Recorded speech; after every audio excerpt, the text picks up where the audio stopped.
the wiles of the enemy, and the resources of sin. Behold, again I fall at the feet of my Master, begging, beseeching, worshipping, and calling out to him with fear. O Master, attend unto my lamentation, and accept the words of my supplication that I, a shameful sinner, bring to thee. According to thy mercy, pour out upon me, who am miserable, at least one small drop of grace to make me understand and be converted, that I might make at least some small effort to correct myself. For if thy grace does not illumine my soul, I will not be able to see the carelessness and negligence that the passions have produced in me through my apathy and recklessness. Alas, sin has taken possession of me and found in me a pasture. With each passing day, it debases me and plunges me further into its depths. And I, who am wretched, ceased not to anger God, neither fearing the inextinguishable fire, nor trembling at the eternal torments. Sin has become a habit, and has led me into utter ruin. Although I myself recognize my error, and cease not to offer confessions, I still remain in sin. I look and do not see, because I sin even in repentance, for I do not endeavor to scrutinize my deeds. As a slave of sin, even when I do not want to, I perform vile acts. As a warrior under its authority, I obey it. And though I have an opportunity to flee, I pay tribute to this habit which reigns in me. I oblige the passions and bring payments of flesh.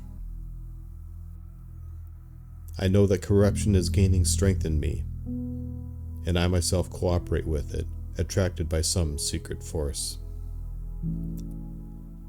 I would like it to flee, but like a dog on a chain, I always return again to the same spot. Sometimes I come to hate sin and nurture disgust for iniquity, but I still remain enslaved to passion. It possesses unfortunate me, and with sinful pleasure does it lead me into sin. Passion has bought my free will for itself, and spews out sin upon me. The passions boil within me contrary to my reason. They have coalesced with my flesh and will not suffer to be separated from it. I strain to redirect my will, but my previous state will not allow me any success in this endeavor.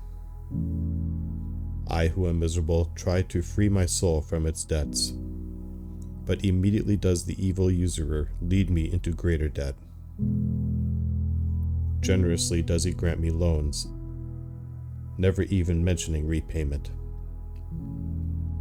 He does not even want to take anything back, for he desires only my slavery. He lends and then does not seek after my debts, that I might be made rich in passions. I want to pay off my old debt, but he adds a new one. If I force myself somewhat to struggle against the passions, in order to overcome me, he adds new passions. And seeing that my constant indebtedness forces me to sin, he introduces me to new desires. And to keep me from confessing them, he plunges me into the oblivion of my passions. I encounter new passions, and occupied with them, I forget about former ones. I befriend the passions which reappear and become again a debtor. I run to them as to friends, and again my usurers behave toward me like masters. And I, who not so long ago tried to gain freedom, make myself their loyal slave. Again I hasten to tear apart their bonds, and again I put on new ones. I hasten to free myself from the obligation to fight in their ranks, but because I have taken many gifts from them, I find myself involuntarily bound to them. Oh, how great is the authority of the sinful passions over me! Oh, how great is the sovereignty of the wicked and cunning serpent! Acting according to nature, he too goes to market and offers a deposit in order to sell a mind to sin. He convinces me to please the flesh under the pretense of using it to serve my soul. I am utterly conquered by sensuality, and I straightway indulge in unrestrained sleep. And thus I am altogether deprived of the function of my soul. When I pray, he inspires me with a thought of some worthless pleasure, and with it he constrains my mind as with a brass chain. My mind cannot loose the bond, try as it may to flee. Thus does sin keep my mind under guard and lock the doors of knowledge on me. The enemy ceaselessly supervises the mind, that it might not come to accord with God, and not obstruct him in selling the flesh.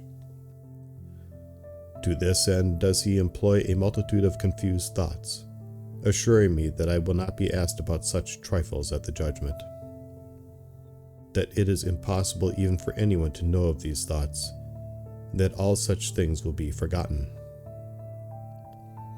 But I imagine in my mind's eye how my error will be revealed, and I know that I am threatened with punishment. Thus does sin keep me in check. Thus does it bind me. Thus does it buy and sell me. Thus does it lead me into error. Thus does it flatter me and subject me to itself, for, as the apostle says, man is carnal, sold under sin. For the sin that is in my flesh reigns over my mind, and through my own fault it uses my flesh to burden my soul. If someone undertakes to fast or stand vigil or endure wounds, sin uses the flesh as if it were its own property to burden the soul with chains, and as a sheep for the slaughter it binds her, and uses the flesh also to cut off her hands and feet. I cannot flee, nor can I help myself.